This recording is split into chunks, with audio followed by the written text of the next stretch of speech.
Welcome to another episode of the Pinkful podcast. Today, I have a very, very special guest, former CEO of Byjus, former CEO of Upgrad, basically an Edtech veteran, Arjun Mohan. Hi, Shilpi. I see myself as your first boss in Byjus, or the way to put it is you're the first employee who reported to me in Byjus, and that's how I would like to be introduced here. Yeah, one of my favorite bosses that I've actually worked with. Yeah. Thank you so much for coming.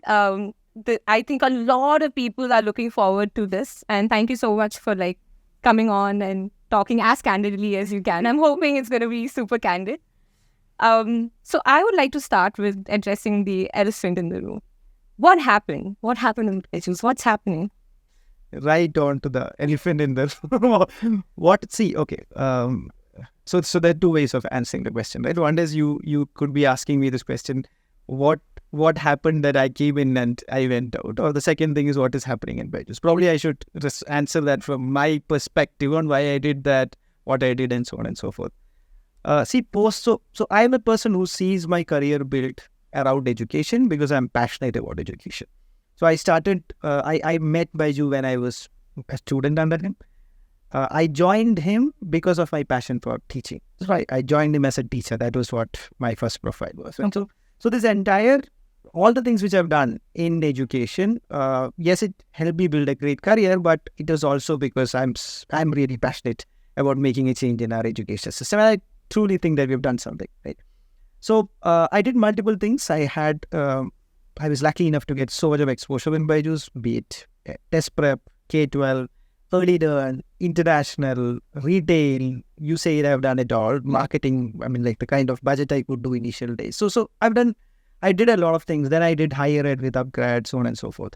So personally, I am always a person who is proud of what we have done to Edtech in India. Right? Absolutely. Right. So, and COVID times, whatever we say it, we were seen as an industry, we were seen as people who were building this economy. So I was proud. The two ways of saying it, but I was proud at that point. Okay. After I came out of Upgrad, I saw the same poster boy become the whipping child of everyone in no time. Yeah. Right. So I felt it was unfair to do that. Right. I think we have done so much. Yes, we have done our mistakes, but it was not right to say that all these things were wrong and it's only the negative things now. So that was the point when I thought that there should be someone who is also talking about what all we did. Okay. So that the next generation don't feel that, this guy came and he left and they left. There was nothing they added value to, right? So that's when I wrote the book. Right. I wrote the book, Educating the Billion, talking about what we did and what could be the future and what's the importance paid by education. That's when Byju and I started talking, and Byju said that, hey, why don't you come and help us out? Right. And this was the time when it was, there was so much of things being spoken about, but Byju has not really started rebuilding and messaging it out. So I thought that this organization, at least at that point, felt like the one which is the poster boy of education at that point, and a very important cog in the whole Indian startup ecosystem. So I felt that I'm very uniquely positioned to do something to save the place. Absolutely. At least I felt so. We come to that. Okay. So I felt that at point, and I thought that, okay, why don't I do this? Right. And I genuinely, I called Byju, sir, because he was my teacher. I genuinely thought that he did a lot of things great and he wanted all the help. So that is why I decided to take the role when I left at that point, right? And before that also I was doing multiple things. But the full-time role, I decided to take. It is to some extent my love for being a bravado also. Yeah, more on that. More on that later. But yes. So that is where it came. Of course, it was never an easy job. And it was a pretty tough job. Right. A lot of issues and so on and so forth. Yeah. But good part, at least at that point, was in spite of all the things happening, still it was a brand where the consumers associated with a lot of good things. I said that, okay, this has got this great curriculum. It gives access to the customers who don't have good teachers in there. There were a lot of cases of students who learned and got great outcomes. Right. So fundamentally, I still believe that Byjus had built a great product. Whatever other things is different, and truly, it had that consumer pull. Right. So I started building it out from there. I knew that the cost was very high, and that was one of the things. Right. Could be many reasons for it, right? I mean, there was a lot of money during COVID times for education to build on the cost. Yes. So a lot of things we did. Everyone helped at that point. Investors, Byju, everyone. Yeah. But over a period of time, the problems of the company went beyond the realms of operations and business. I would say that the problems were much beyond my scope to fix. And when you come there, right, as an operator, there's only so much you can do. So currently, these are the problems the founder is grappling with. Yeah. There is, there's a lot of liabilities to be fixed. Conflicts between the stakeholders to be fixed out. Multiple legal cases. So now the problem, I would say, went beyond what I could solve. Yeah. And when you reach a point when the problem is beyond you, it is better to hand it over to a person who can really solve it. So that is what it is. Currently, of course, the founder is very active. He's trying to solve it. And I'm obviously supporting in every possible way from outside. I really hope that we will see the better part of the day sooner or later, but it is going to be a hard battle to fight. So that's what happened. I will come back to this point a bit. I have some questions there, but I want to start from the beginning now. Could you tell me a little bit about yourself, where you went to college, how was your childhood, how did Arjun Mohan become the person he is? How did he end up writing a book on Edtech? Yeah. So I am a typical small town boy. Grew up in a place called Kannur, which is still classified as one of those backward districts in Kerala. Although it has got a lot of rich people, but Even Byju, sir. Yes, he's also from there. So a lot of famous personalities from there. Wow. But On the water. Yeah. It's close to place where you studied, Manipal. It's very close to that. Yeah. So I started, I did my schooling there. I was a student who was interested in science and math. So like the way it is for most of the students, I ended up taking engineering. So I went to NIT Calicut, which is a institution of national reputation, but that's not the reason why I went there. I went there because it's 100 kilometers from my home and I could go home every weekend. So I think... that's where my life started changing. Right. You get exposed. So NITs and IITs, right? Yeah. These institutions provides you a microcosm of what India is, because you get students from all parts. First time in your life you start speaking in languages which you're not comfortable with. So I think that was a life-changing experience for me. That's where I figured out that I can do much more in England. Oh, did you learn Hindi after going? Yeah, so I always did learn Hindi, but I never used it practically. Wow. I started using it practically when I was in my engineering, and that's where you get the experience. Okay. Then of course, post that I got through VLSI. I was an electrical engineer, so I decided this was the time when I was very excited about the electronics revolution. Yeah. I always aspired to be part of an electronics company. That's how I ended up with this company called Rambus Chip Technologies, which was into VLSI R&D. So I was designing circuits for a few years. Did things like be part of the PS2 TV. Oh, really? Wow, how was that experience? That was good. We had 3 teams working with us. So basically, we were doing the IOs for the chip, and the chip was so complex and so futuristic that it required 3 companies doing it together. So the chip was called as the cell BIOS, because they said that this is an electronic product which comes closest to a living set. Oh. And it was built together by Sony, Toshiba, and IBM. So we were building the IOs for this chip, and at that time we were having a team in Japan, which was Toshiba and Sony. Then there was like a IBM team in Israel and an IBM team in US. We were like working with them. Okay. So very interesting exposure. I think I've been very, very lucky to get these kind of exposure. Yeah. It really opens up your mind, right? Right. You really understand that there's a world out there. Yeah.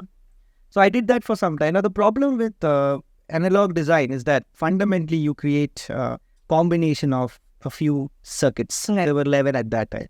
So it gets boring after a so that's when I met Byju. So, Okay. so he was taking classes for CAT. I was preparing for CAT. This is a very famous story. So he keep picking up the students whom he think are people who can help Okay. His core team were all his to students. all students. Yeah. So he picked up few of us and has told us that why do you want to go for MBA? There are better things in life. He taught for him. Yeah. Why do you want to do that? So that was the pitch. He will say that go convert, get 100%, convert everything and say that I have better things to do. Go for an I. But you didn't do that. You went to an I. 2008, I got calls. I converted a few. I didn't go because I thought that there's so much time in life. So I started teaching with him at that time. But that time it was like a gig, a weekend gig. Correct. I used to just go around and take classes. Yeah. We expanded to VIT. So he used to send me to these smaller places. Very, very interesting exposure. Right. And as a teacher, right, I think as a teacher, you also become so much more clearer on the concept. Yeah. Right. And second is your whole stage fright goes off. Yeah. Right. So it's been a transformational journey for me with him. I gained confidence that way. And after a few years, I took another job, which was in pre-sales consulting, because idea was I want to go into business. So that was the time when we decided that online is the next thing. And this is also a very interesting story, right? So we used to take classes for like really large group of people. And we used to be so good at class, especially sir, that nobody used to ask us any doubts. Wow. Right? So we'll take classes for 2,000 students and pin drop. And the good feedback after that. So the question is, if you're just telling everything, why do you need to go and tell everything every time? You can just play a video. Yeah. So this is how the online learning as a premise came in. Which year was this? This was 2009.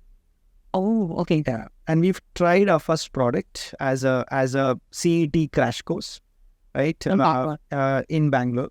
So the crash course was a very famous product which we used to do. We used to be like, in no time we used to fill the full 3,000 people. Oh. And still there were like people in the waiting list. So we said that why don't we make a video, make videos of the thing. So we recorded the entire thing and we recorded the entire 150 hours in 2 weeks. Okay, we used to do full life. So yeah, I write about all these things in the book. Okay.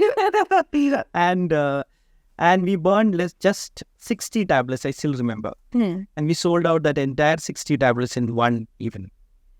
Because there were students, crash course just before that. And I still remember we made the students pay the exact same cost they would have paid for the classroom. So it was like a pilot proven. Right. So that is the time when we started investing on online and started building. So I also decided to do my MBA at that point. Right. So I went, because I was clear that I want to do MBA. It's more like I wanted to do it. So I did my MBA from IIM Kozhikode, 2010 to 2012. Again, fantabulous 2 years. The campus is like a resort. Yeah. Wow. and very few Malayalis make it to IIM Kozhikode. So I always got special treatment from that admin staff and teachers. So I still pride it as great few years. I actually have a question for you there. Yeah. So there's a new wave in Gen Z that's very anti-college, very anti-MBA. What is your thoughts on that? Because you've done both. You refused and then you joined. So what are your thoughts on that? See, it's an interesting question. And I think it comes from the infatuation these days that I will only study what I can apply in my vocation. Right. I think my personal view, that's stupid.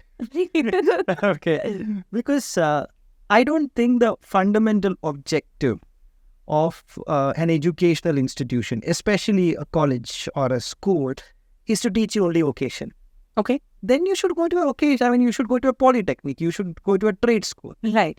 The fundamental idea of a college is to, I think, make you curious. Allows you to try out multiple things. Right. And world is your oyster. Figure out what you like. I would not have really done a lot of organizational behavior or HR practices if I was not forced into it. Right. And I do realize that it's important when you're running a company, right?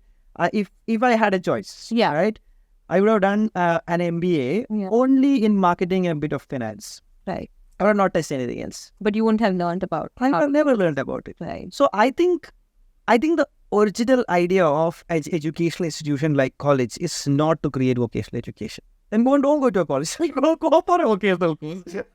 But I'm guessing, where this came from is because there are so many millennials, just the generation above them, and almost all of them are engineers now because everyone, and no one's actually doing engineering anymore. So why we don't want to be like like the about No, so the point is that I see it is like this, right? In our world, we try to measure every moment we live in, seeing that am I using this in a useful manner?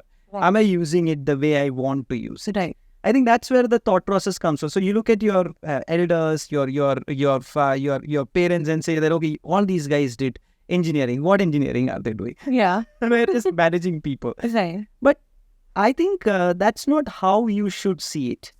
I remember me going back to the college after maybe I think in the first year of my job and telling them that I learned 85 courses here and there's only one course which I'm using in my that's true. And that I think is my youth talking than anything else. I think educational institutions is more to that, there are a lot of things which you don't need to study. There are a lot of outdated things in our syllabus. Yeah. But they teach you a structure also, how to think. Absolutely. Yeah. So if you ask me MBA, right? Because you asked me that question, right? I think the biggest outcome of my MBA is the structured thought process I learned, right? And I think that has a big part, that the case studies I did has a big part in it, right? Now, are these case studies relevant?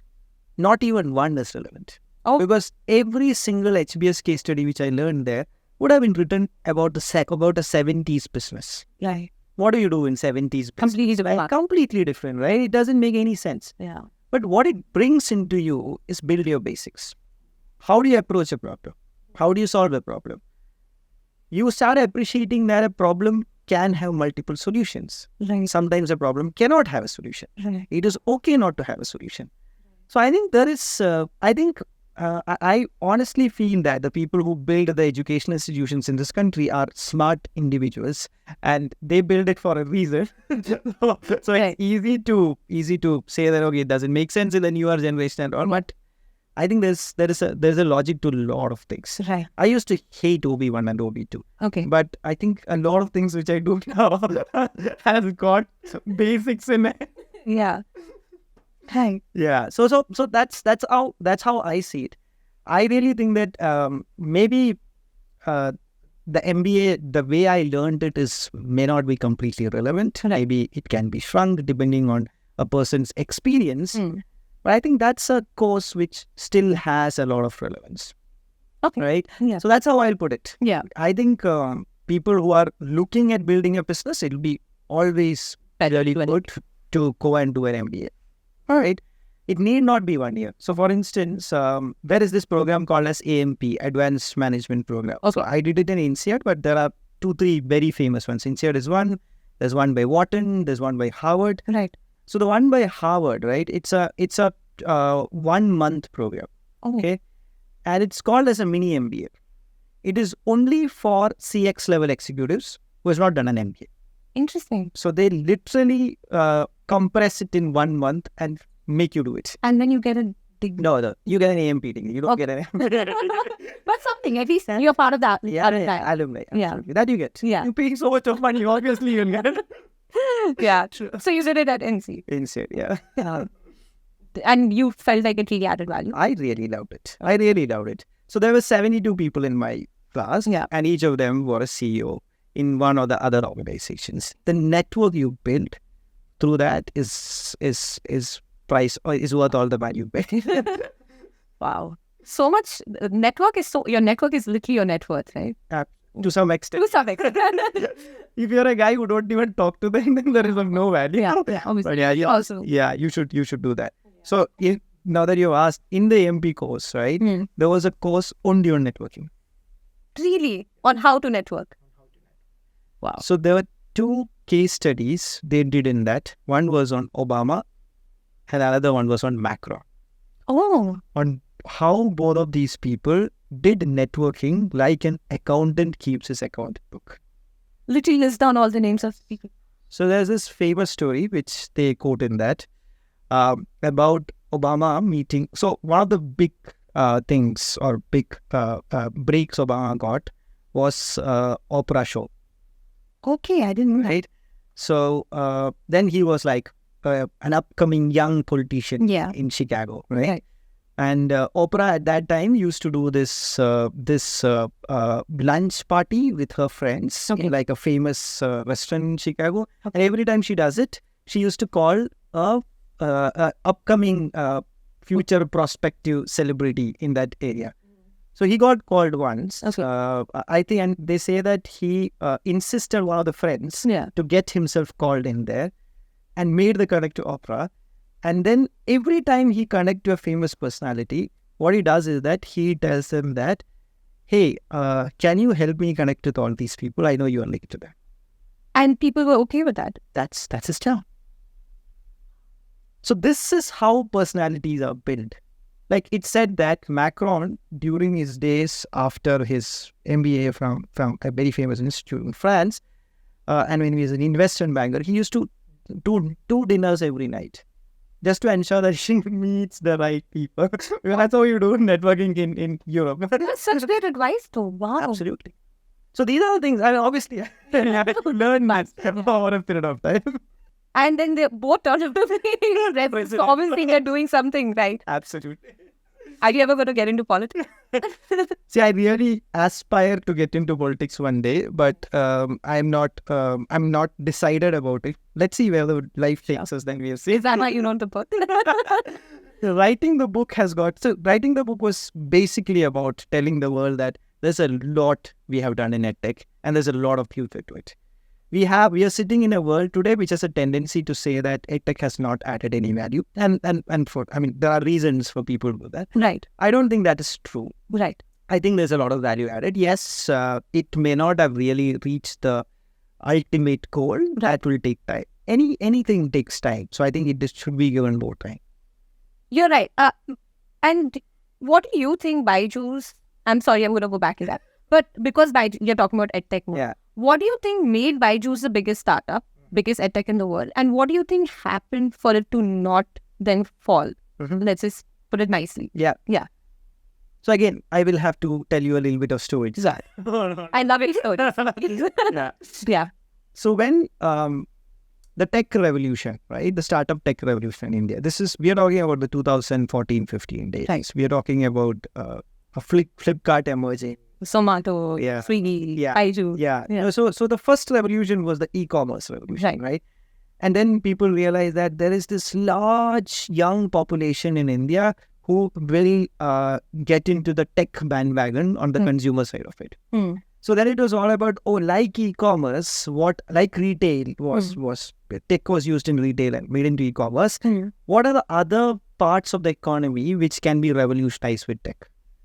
So the private investments, where talking about the Bs and the VCs and so on and so forth, we're looking at companies which was revolutionizing food, like Zomato and Swiggy, food and tech, or education, like Edtech, or the concierge services, which was like these guys, the Dunzos of the world at that time, or cab aggregators, right? So this was the time when these companies were getting discovered, the whole aggregator business, the whole tech business. So the whole game was you put a tech at the end of a legacy. Whether it's actually tech or not?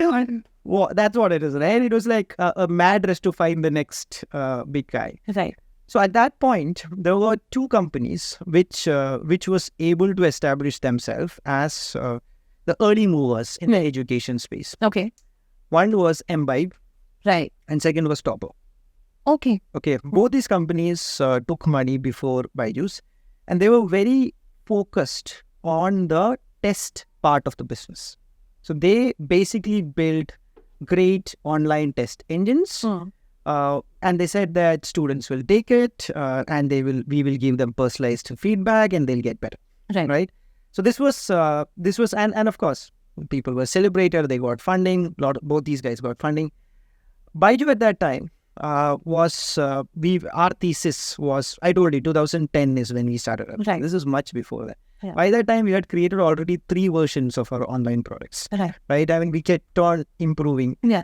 So Byju sir was clear that I don't think online will be about selling tests. So I still remember the statement. He said that no, why should any student pay money to take test? Yeah. Right? You don't even take test if you're given I want to pay money for it. So it doesn't make any sense. It's all about making learning more entertaining. So he called it at that point edutainment. That's why we were one clear differentiator when we said that we are trying to make these classes visually appealing, more smarter, easier for people to understand. Yeah. So he had this premise that there are different kinds of learners. Most of Indians are visual learners. Right. Okay, so they don't like to read and learn, but you show them these visual images, they'll be able to. So that was the premise. Which is true. Which is absolutely true. Yeah. So one thing I always am proud of Byjus is that Byjus was not a copy of any of those Western successful apps. Right. All the Western successful EdTech apps are, testing engines. Right. Right. We were very clear. This is what. So it was. First of it. Yeah. It was literally the first homegrown startup with a clear, a revolutionary idea. Right. Because everyone was looking for interesting companies, it got spotted. It got investments, right? And we built it from there, right? Now he was very smart on how to grow the business and so on and so forth, and he was also very, very smart at getting more and more investors to come in. Yeah. So that is how the company grew. See, company's business was obviously growing because we were clear that whatever we were providing, right, we were basically giving access to large part of our country who don't have access to this kind of quality of education. Right. So that helped us grow, and Byju was part in that. Yeah, exactly. You remember how it was. Yeah. 70% of our revenue used to come from that. Yeah. And we built a business ecosystem around it. Yeah. And Byju sir was smart enough to go back to the investors regularly and get money, and it worked out. Is it something about him as a person that the investors put in so much? Yeah, absolutely. It was around. I mean, he's got the name of the company named after himself. Right. So it definitely was him, and the fact that he really wanted to do something in the education. He was really passionate about. He was very passionate. I mean, you've heard him speak. Yes, that very inspiring. Yeah. So that is how it all started, and that's what it is. See, in India, right, if there is something which curtails growth, it is access to capital. So there are like a lot of great ideas, but fantastic people. How many of them have access to capital? It was always a struggle. Traditionally, it's not a country where financial institutions support risk-taking entrepreneurs. Right. So in this country, the largest reason why a lot of great ideas fail is their lack of access to capital. Right. So this, I mean, even after so many years of independence, hardly any of the established financial institutions actually back risk-taking entrepreneurs. But Zerodha is an exception. I mean, then bootstrap, they absolutely, they never took a bank. Yeah, they never took one. So, do you think Narayan Murthy had to move his business from Bombay to Bangalore because the Maharashtra and state government was not ready to give him a loan. I didn't know that. Yeah, Karnataka Industrial Board finally agreed to give him a loan. That's why Inforce came to Bangalore. It became an IT destination. Oh. Yes. So that is how this country is. I think we should be thankful to this VCs and PEs who have started this private capital, which created this wave of Indian startup ecosystem. I was actually going to ask you that question, and that's why I brought up. So there are some companies that are bootstrapped. There are some companies which I just mentioned. There are some companies that take VC money, and I've heard from some people that sometimes when you take VC money, you become a slave to their thinking, or something in those lines? What are your, because let's say someone is just starting out, what would be your advice? Yeah. See, first of all, that point which you said, right? Right. I mean, like you take them on film slave, VCs and become a slave. All these things are not true, Okay. right? Because if you were asked a VC, he will say that you fund an entrepreneur who is big, then you are basically giving your balls to him. That's how it is. Okay, sorry. Literally, this is what people say. So that's not really true. It's finally your personality, right? It is. I mean, like you are a person who allows the VC to. I mean, like bulldoze you. Yes, but there are also entrepreneurs who are pretty steadfast. So I don't really think that's all true. I think it is all based on how you build the business. Right? Okay. Now, if you ask me my personal experience and personal opinion, right? I think there is a time to bring in VC. First of all, I think so we are living today in a world where people are building businesses for taking money from VCs.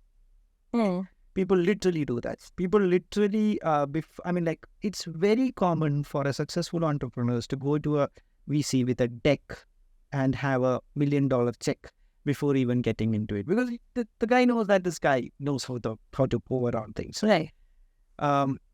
Personally, I don't subscribe to that thought process. I think you should get into business if you are truly passionate about it. Because building a business is a tough act, especially in a country like India. There are times where you will be under tremendous pressure. Like literally 31st of the month is the worst day for you in the initial parts of the day, because it is impossible to be in a situation where you're comfortable and meeting the payroll, right? So it's a very tough time.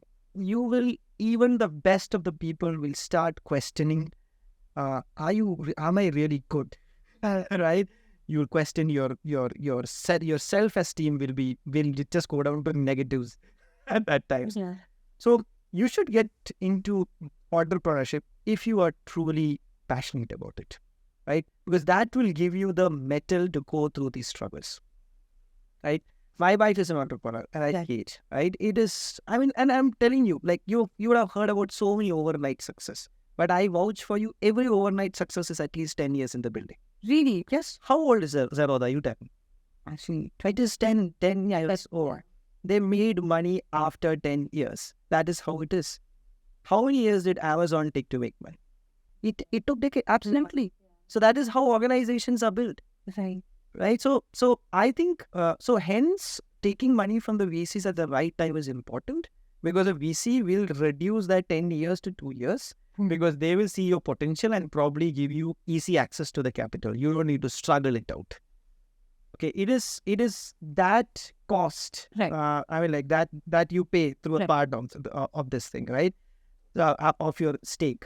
Okay. So, but then there is a right time to bring in a VC. What is that right time? When you have an MVP, or when you're already making profits, or when is the right in this scenario? Because now it's changed. Yeah, so it will depend on the kind of business you're doing. Okay. Right. So if you're building a very unique deep tech business, let's say, right? A deep tech business can need a lot of highly qualified developers. You won't be able to scale after probably the first 6 months if you don't have a few crores to hire the best of the people, right? Or an AI business today. I mean, what's the name of that new AI engine? I keep forgetting the name. Okay, whatever it is, right?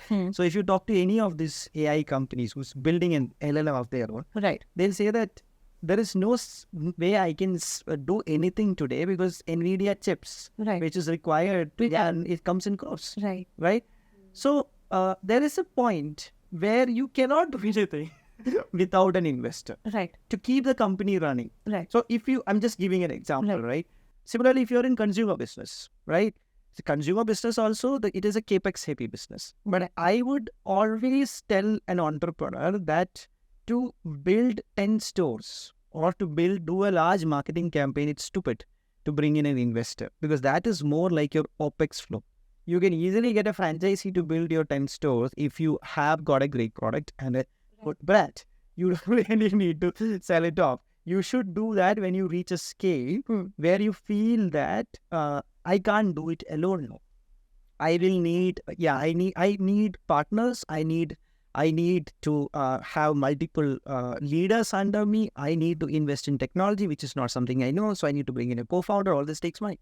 Right. So I would say that the right time to bring in a VC is when you have proved your product, pretty much build your product, seen a few consumer, understood the full cycle of the business, and really clear that at this point to scale, I need a lot of money.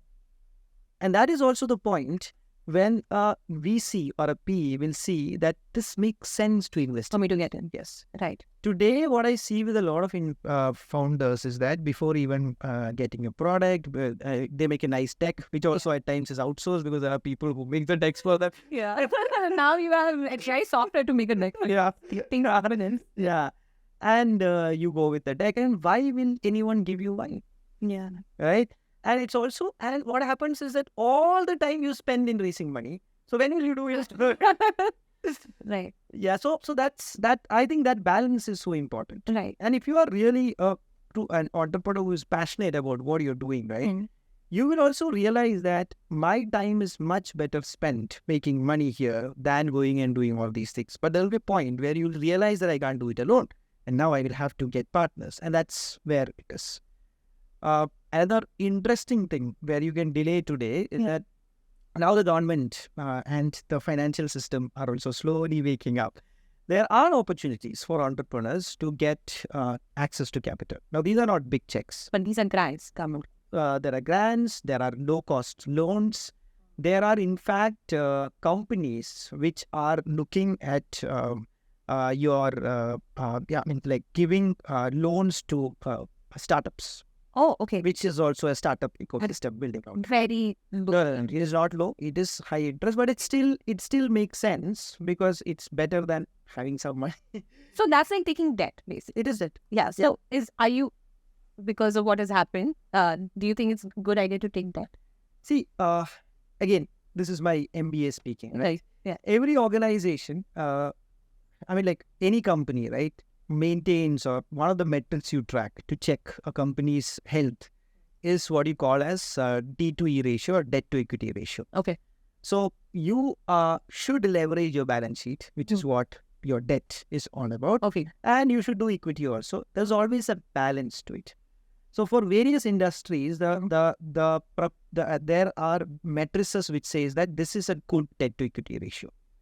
So if you are a portfolio investor, like Zerodha, everyone knows Zerodha, but I don't know how many of you guys use Zerodha.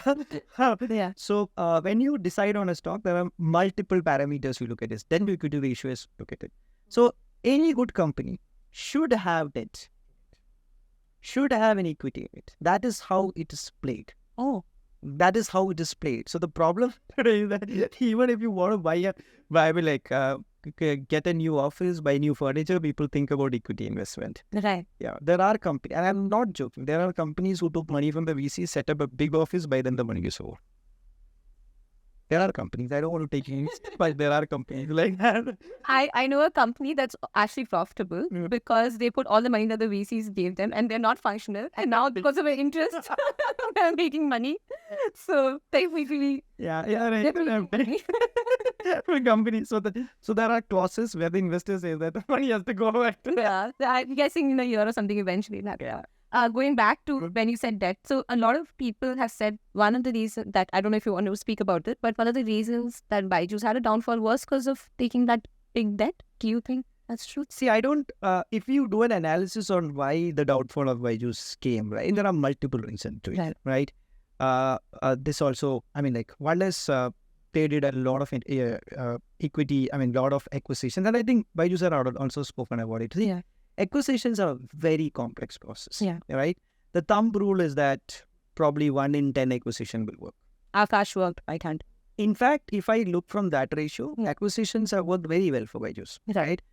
But do you know how many acquisitions Disney does every year? It does almost 100 acquisitions, small and big. Wow. They partnered with Byjus also. That's a partnership, but yeah. But how many acquisitions had worked in Disney? I can give you the number of acquisitions which worked. Marvel. Okay. Yeah. Lucas Light and Sound. Okay. Pixel. Pixar, sorry. Pixar. These are the 3 acquisitions which worked. But look at where the company is because of this. Marvel that one acquisition took the company into another trajectory. Right. So that is how it works in acquisitions, right? Only 1 in 100 works, still that pays for everything else. It's like making investment. Yes, it is, right? Yeah. So that way, I think Byju's acquisition, I mean, if you look at the success rate, Akash was a successful acquisition. I would say Great Learning was a successful acquisition. And rightly not integrated. Right. Epic was a great successful acquisition. Osmo initial days, now of course, multiple things have happened, was a great acquisition. Technology integrated, the business improved, lot of things. Lot of smaller acquisitions, although from a consumer perspective, it might not have worked. The technology has been still used. The people, the entrepreneurs who came in have built things in Byjus and been successful. True. So I don't think it's wrong to say that acquisitions did not work. Right. I think what happened was certain acquisitions did not work, and at the right time, we did not pull the plug. I think the biggest reason why everything went wrong in Byjus has been the faulty cost structure. Do you want to expand on that? I mean, everyone knows about it. If you would like. I think this is not Byjus alone, right? Again, this is a problem with India's startup ecosystem. The current big names we know about, right? Yeah. All were built when there was a lot of capital chasing them. Yeah. Right? And all of them were built by entrepreneurs who were first generation entrepreneurs. Yeah. In fact, this was the first and only company they worked on. Yes. Right? Yeah. So I don't think they were trained to do business. Still, they did incredible things in building these businesses. But I don't really think that the next stage of fiscal prudence, which was required, that eye on the cost which was required, was never there. So I personally believe that India is a low margin market. Okay. It is low margin. This is a price conscious customer. You only find a few customers who are elastic with the price. You create a product, even if it is 20% lesser quality, but 10% cheaper, people will run to it. So I believe that this market is extremely price sensitive, right? This market is always going to be low margins, which means that if you are going to build a cost structure without this in mind, you are bound to fail. I think this is the reason why most of the startups in this country are having problems. I look at this as the single most important reason for that. Right. And that is the reason why I felt that this is the first wave of entrepreneurship. Like literally. So, and if you see the top 5-10 startups, all kind of came down with the top, whoever was. Yeah, it was all about that, right? And so it's like too much of money around. Nobody told them that you have to be careful about it. So that's what it is. So you're saying the Indian customer is not, they don't have that stickiness factor. They don't forget stickiness. they have zero brand affinity is the truth of it. Right. Why do you think that's the case? See, because finally, right, whatever we like it or not, right, we are finally a very young economy which has seen poverty for many, many years, right? Whatever said and done, right? I mean, like, there is a generation which doesn't care, and this generation will keep on growing. But the large part of the consumer India still has seen really tough days, right? So, I mean, like, our salary, I mean, it's finally about that. What is the average salary of this country? How many people in this country are making, I mean, still making less than 2 lakh rupees per annum? And GDP per capita is one of the lowest in the world. Absolutely. Yeah. So when you're building a mass product, that is how it works. Right? So if you, one of the biggest innovation HUL did in India is sachets.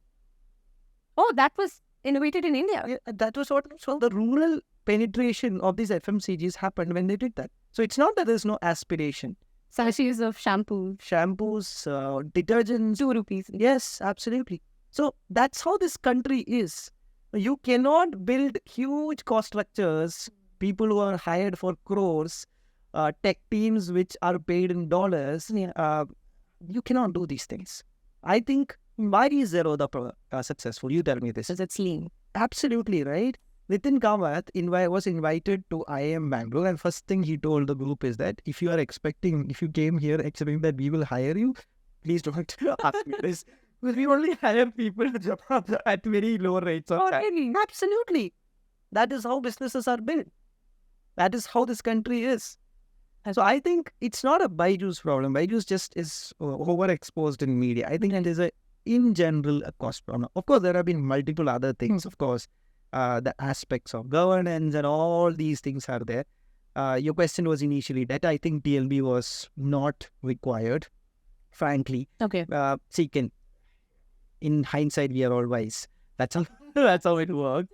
But the idea of TLB, right, was done when Byju was... Please talk about what TLB. Yeah, so TLB, okay. So TLB, or the Term Loan B, which is the $1.2 billion loan, which was taken by Think and Learn Private Limited in the US. So when it was taken, right, this was the time when they were seriously looking at a company called Tuyu.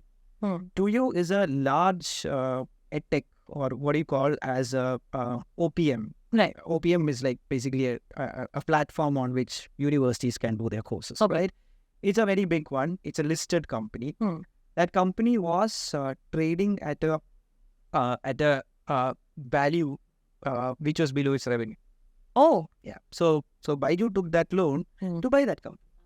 Another acquisition. And that company, and if that acquisition had happened, so because immediately after the whole thing, right, their prices started going up.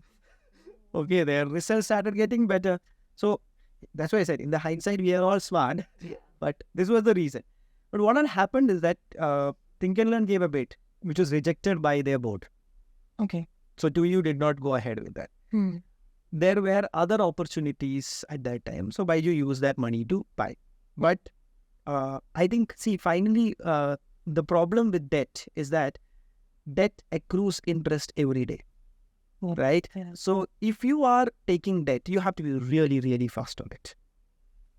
Think and Learn did not move that fast. A lot of acquisitions which expected would not happen. So it started accruing. Now it has become a problem. Right? Yeah. So I would say it's one of the problems, but I don't really think these are the problems. There were multiple things on it, but fundamentally these have been the reasons. And as I told you, right, these are not easy problems. It's not a company, obviously. There are thousands of different things. So there are multiple dimensions to it. So we can only say that, okay, there was a part we could have played that we played. Yeah.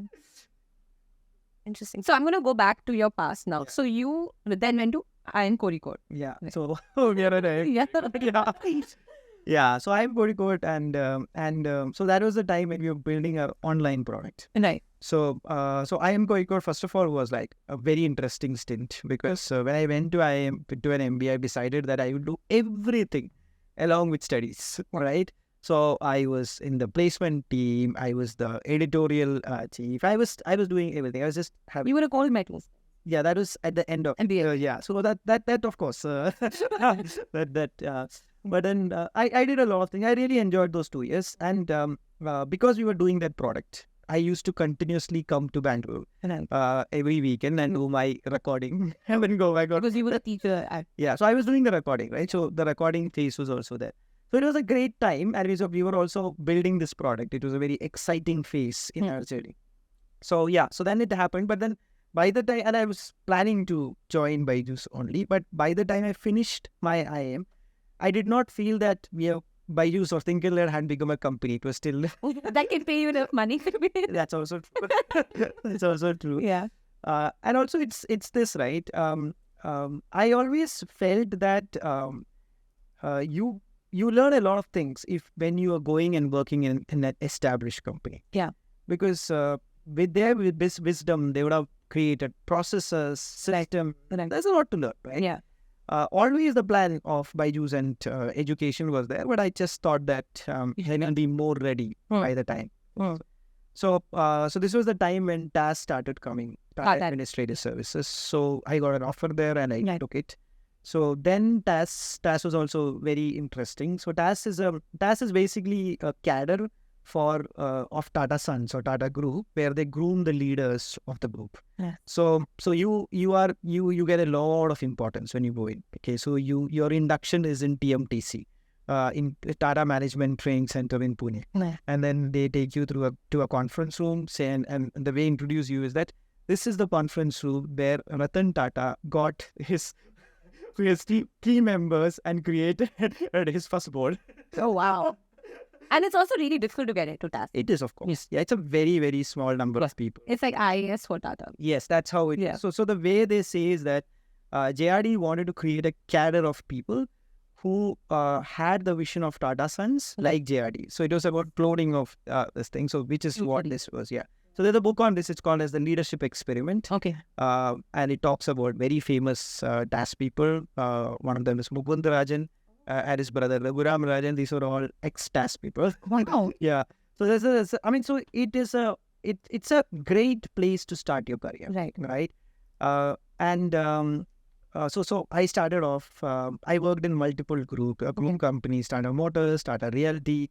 And the good part about the Tata projects, TAS projects, is that the projects are done at the highest level. So mostly it is sponsored by the CEO or one of the CXOs. Right. And it is a live project which is into a new business or a new investment and things like that. And typically it ends with a board presentation. Oh.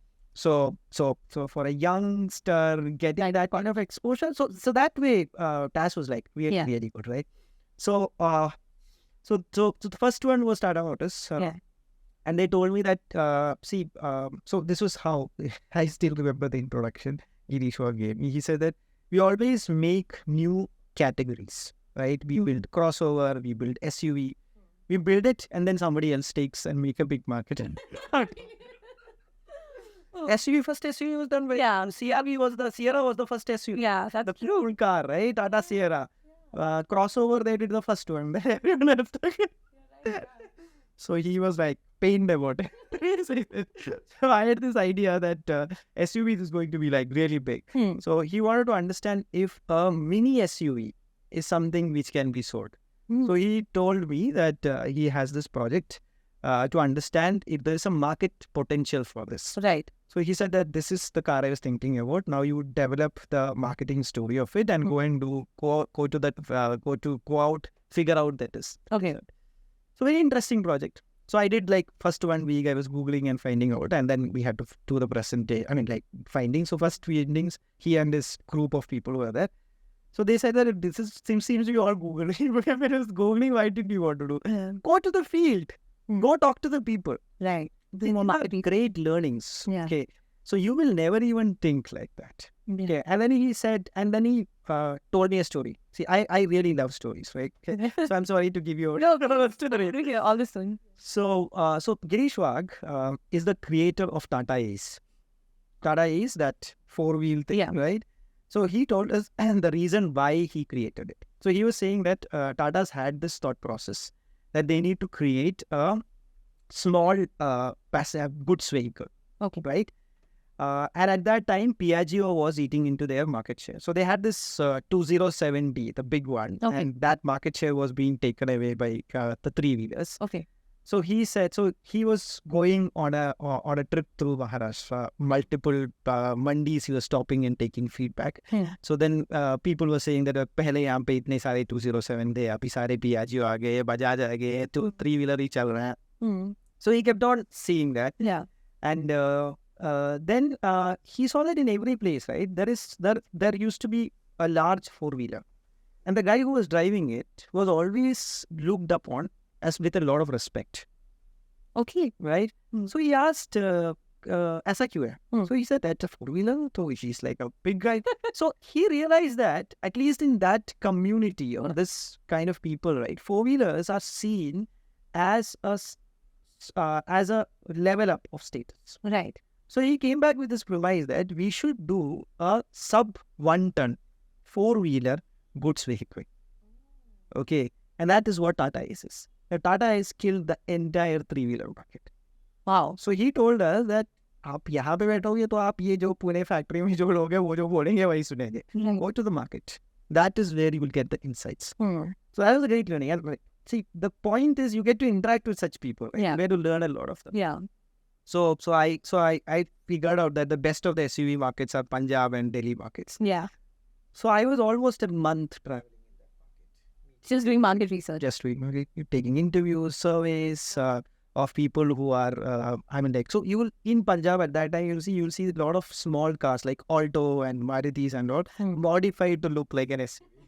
So, so what I saw was that there is a very, there is a infatuation towards being that macho man on the... Looking bigger. Looking bigger, right? Yeah. And so a lot of insights like that came out. A lot of times this looking bigger was also about a high edge point. You call it as an edge point. Okay. Right? So if you're on a high edge point, you look down on the road. Right? So we came out with this premise that we should build a car, which is actually a small car with a lot of curves where it is looking like a big car and things like that. So this was the starting point of Tata Nexon. Nice. So you get to work on such projects. Wow, no. I had no idea what he made story. Yeah. So similar things, right? So TAS gives you incredible experience if you do it the right way. Right. Okay, and wherever you go as a TAS person, you start talking to the employees and all, you keep hearing the story that you are a very different TAS manager. Generally, TAS managers come here showing that they have a chip on the shoulder. You know, so that way also I got a lot of acceptance. Right. Then I was clear that I want to do sales and more of marketing and sales. That's why I took Titan as my long-term project. It was also in Bangalore. Right. So a few years there, which was also very exciting because Titan is the mother brand of Fast Track. And you know Fast Track, it's one of those companies which has really changed marketing in India. Yeah. So a lot of experience. There was this person, Simran Basin, who actually created the brand Fast Track, did some project with her. Then, of course, the Titan people are all legendary in marketing. Right. So very good exposure. This was the time when Sequoia finally invested. When Sequoia invested, they told Byju that you have to now professionalize the management. So that is when we metamorphosized into a... By then... Now you're going to Byju. Yeah. But first batch of Manipal people have come in. You have come in. Yeah, this is in 2014. Yeah, 14. Yeah, so that 14, 15. Yeah. Yeah. Then we started working on a campaign, all these things, right? Right. So this is what it was.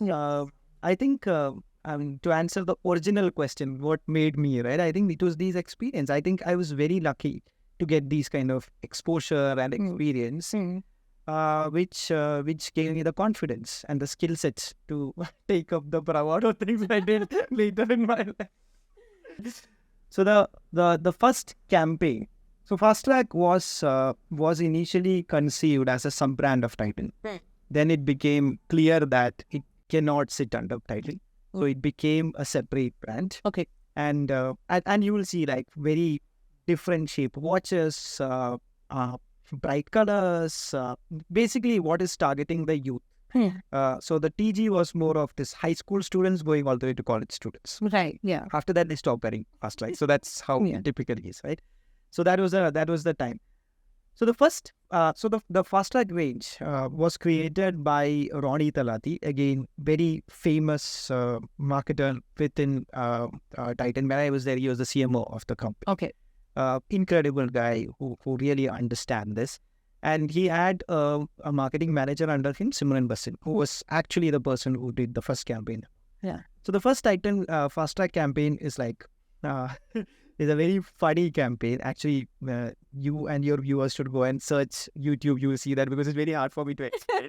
It's a class. An idea on what it was. It's a classroom where the teacher is calling out the attendance. Right. The guy is like saying yes.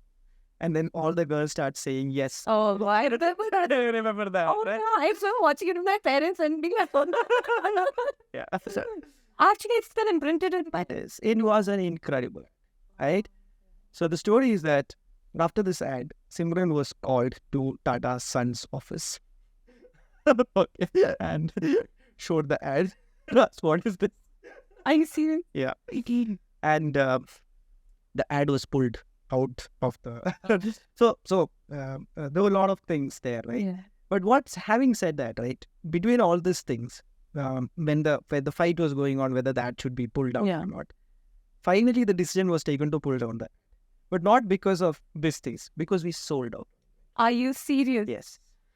Wow. Sold out on that. I would actually a little bit somehow try to expand a bit about that. Was basically the guy says yes, and then all these women start almost mourning. Yeah, exactly. Yeah. Exactly. So that was like a crazy thing. Yeah. So post that, Titan, I think Bhaskar Bhatt took this decision that this will remain as an organization which will have its own ethic. I mean, not ethic. Its own mission, vision, everything. We just share the office with Titan, but we don't have this correct. Yeah. So in fact, it was. I mean, like Simran, even after doing such a great job, was felt so bad that she had left the company for some time and then came back when Ronnie took over the entire thing. Mm. So Fast Track was one such brand, right? Right. And during my time, it was also going through a resurgence. Okay. Multiple things. We had increased the range. We had created accessories and also a lot of ads which we worked on. Right. But I think the wackiest of ad was the end of year sale. So we do an end of year sale twice in the year, USS. So that year we had this, and mostly the end of year sales is through hoardings and static campaigns. Right. So we had these creative where there was a nude girl, okay, and who was only wearing yellow strips, right, on which it was written up to 40%. So you can imagine what it was, right? And imagine... And this is in which year? This is in 2014. Wow. This is like 10 years ago. Yeah, 10 years ago.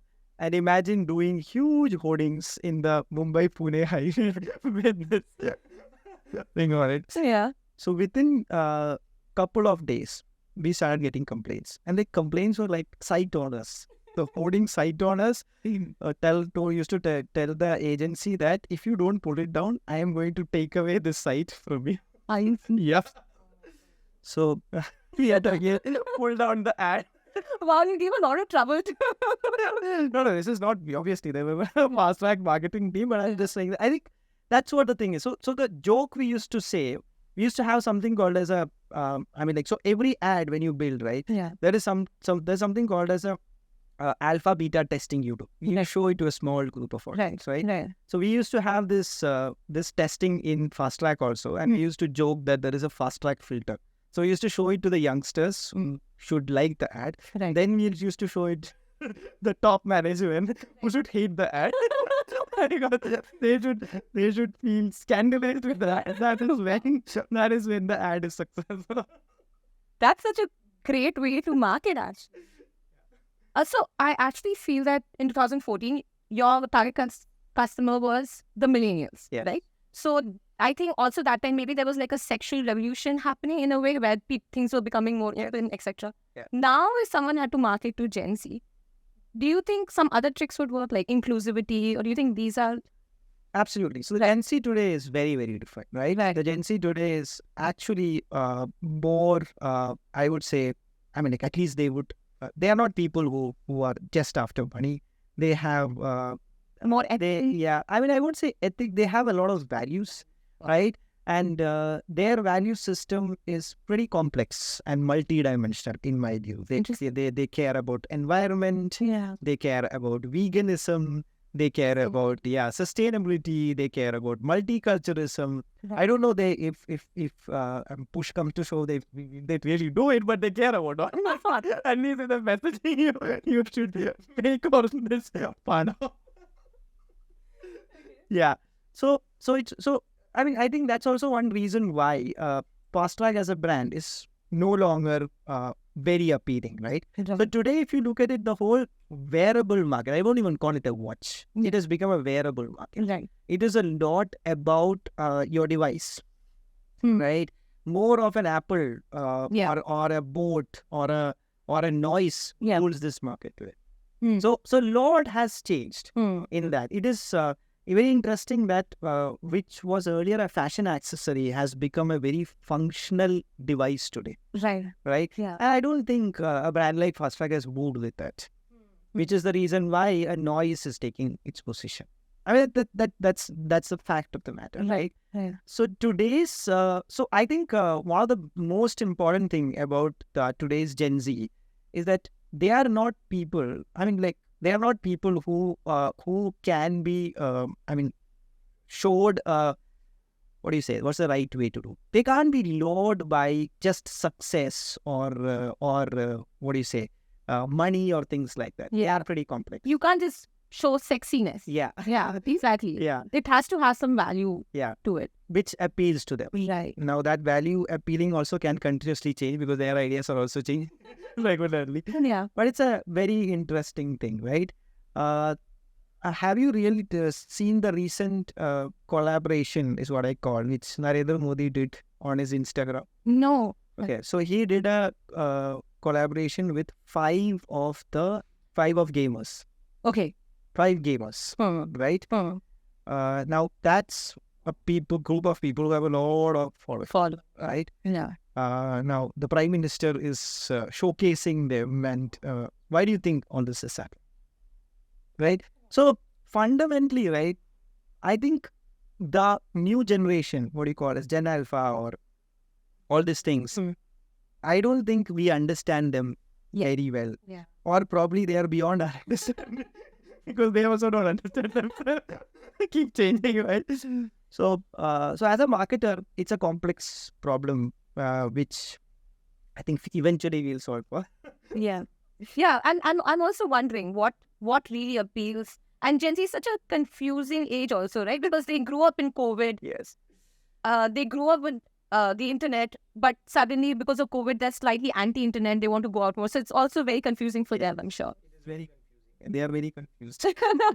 Honestly. Yeah. But at least I feel like they're very, like you said, they're very value-oriented. They want to make a change. Yeah. Which did not happen maybe in And I think, COVID, right? Yeah. Was once in a millennium phenomenon. Exactly. Right? So a lot of things you see today cannot be logically explained or put it in any pattern because of this aberration which came in the middle. Right. So I think in few years' time, we will see a settling down and the pattern emerging back. Today is very hard to explain. Right. What is going to happen and so on and so forth. It still has the element of COVID in it. True. Yeah. What do you think is the future of Edtech then? Do you think people still, because I remember doing some customer interviews and they were like, no, we don't want to study online because we want to go out, meet our friends. I mean, you wrote a book about it. So what do you think is the future? Yeah. So first of all, what you're hearing, right, is the post-COVID narrative. True. Right? Yeah. First of all, before COVID, also Edtech was growing. Right? Yeah. We could clearly see cycles. Yeah. People wanting to sit at home and learn, people wanting to go out. It was a cycle and it was slowly growing. COVID gave it a mega boost and everything became, right? Now, post-COVID, like the way it went up, it went down also, right? So what you're hearing is that. But fundamentally, the fact of the matter is there are certain things which technology can help in a big way. And if you don't use technology there, you're just being very, very inefficient. True. So I don't really think that Edtech as a story will remain as a standalone story. I think it will become more and more integrated with the educational ecosystem. The way I see it, hybrid is where everything's moving towards. Right? So which is where I told you also, right? So after upgrad, I was very clear that there is a new wave which will come in. And probably not all companies which were there in the earlier will survive, right? So I was looking at what are the new companies which will come in, right? And was working with quite a few of them, working with their entrepreneurs, saying that don't make the same mistakes, right? Yeah. Be focused on P&L, be focused on the right cost, be focused on profitability from the beginning itself. Right. So those things are what I think what we can contribute. Right. So the future of Edtech to me is clearly an integrated system with the existing education system where you make the education more and more efficient. And you're seeing that also, right? When we were writing a JE or medical exam, it was all paper and pen. How many exams are there which are paper and pen? That's what it is. 7 points. Yes, everything goes online. Yeah. the schools in India, schools in US have become completely computerized. Like literally, school districts have devices given to every single student, which they need in that. The teachers log into Google Cloud or Apple systems to use the tools to teach the students. Right. So that revolution will happen. It is just a matter of time. But none of this is going to remove the importance of the teachers or the teaching there.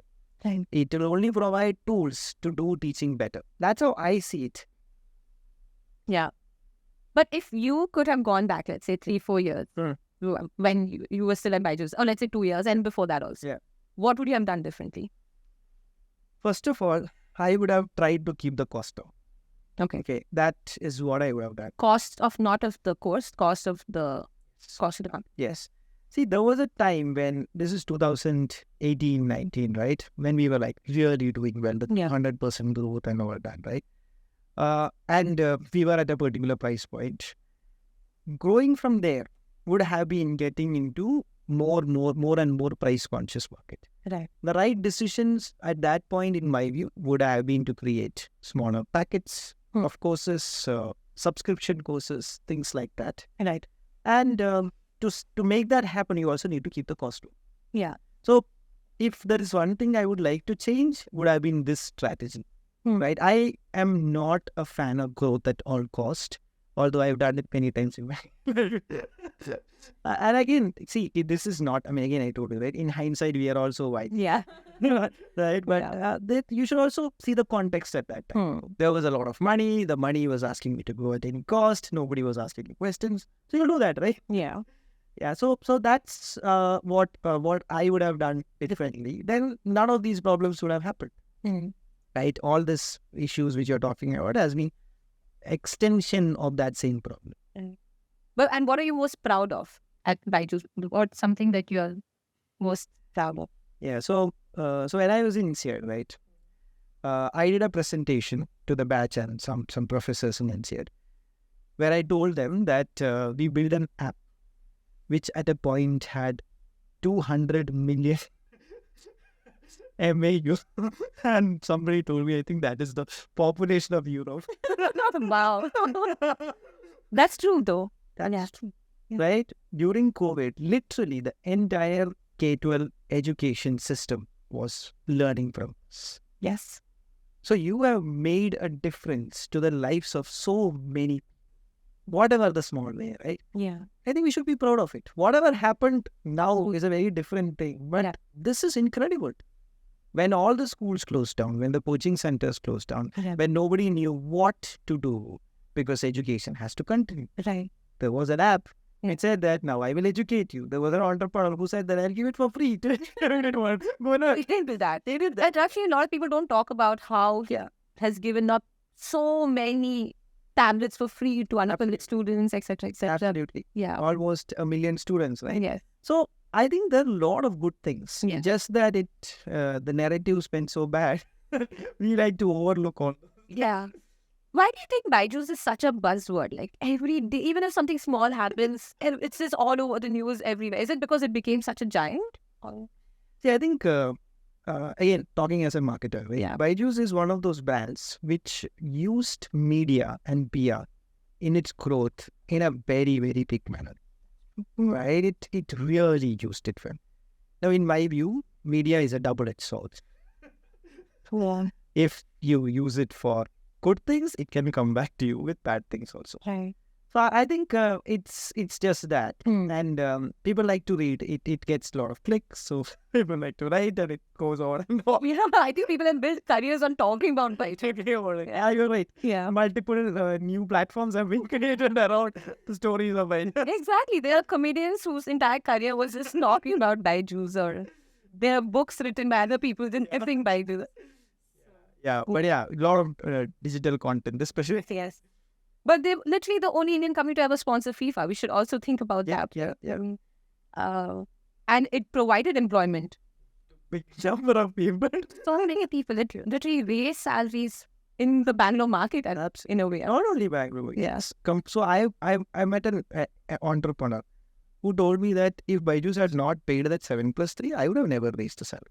Exactly. So it's I think the company had done so much for so many people. I don't know if it ended up doing good for itself, but but it did so much for that. I mean, not saying which was deliberate or not, but it is what it is. I mean, all the good parts also, but now there are still people who are continuing in Byjus. Should they still continue? What do you see the future?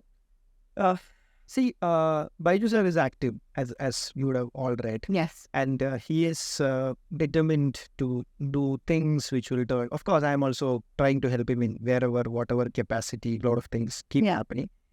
I think if an employee has seen it all, done it all, and still there, I think it makes sense to stay on and support him. Right? Because there are only so many people left there, and these are, in my view, very good people who knows what they're doing.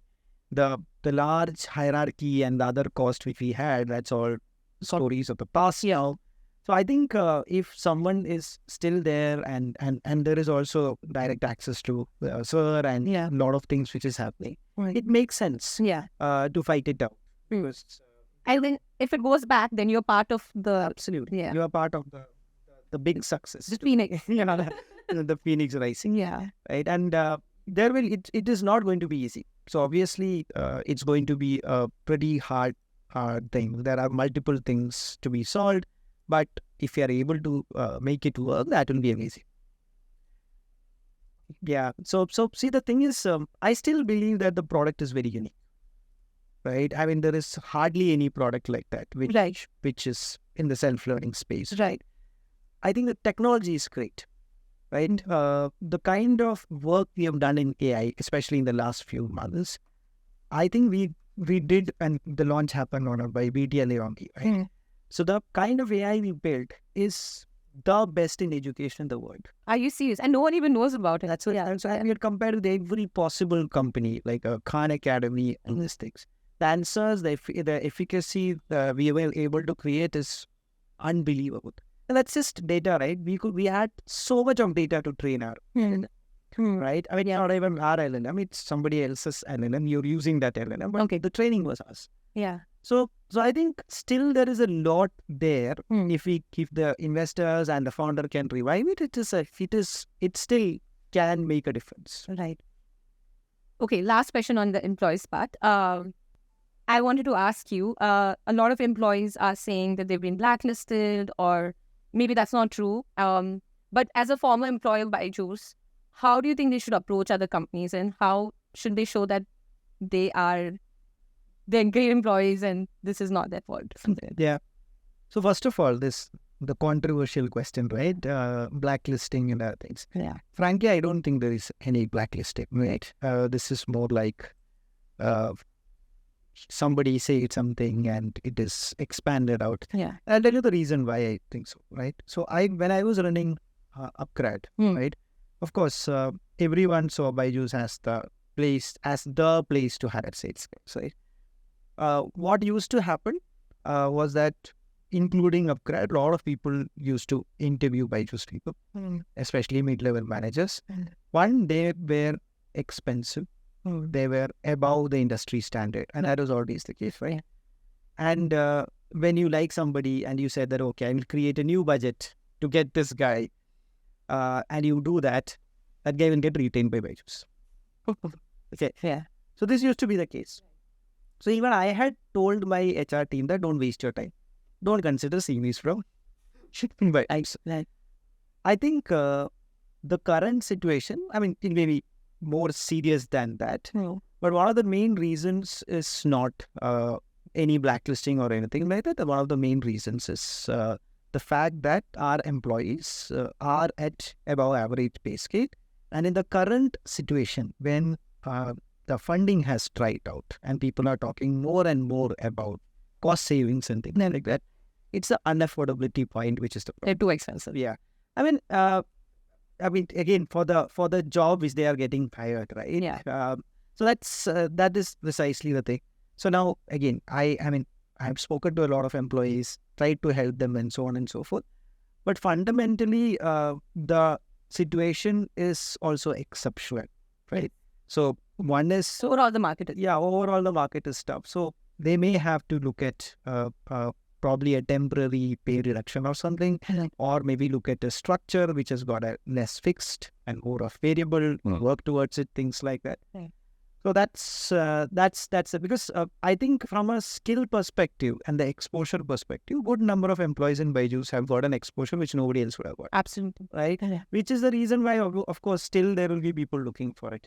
But this is one problem which will become a hindrance. And it's also, see, everyone is smart today, right? People know that there are a lot of people in Byjus looking for a job. So obviously people will try to send out these messages and take advantage of this desperation. Right. I think it's more like that.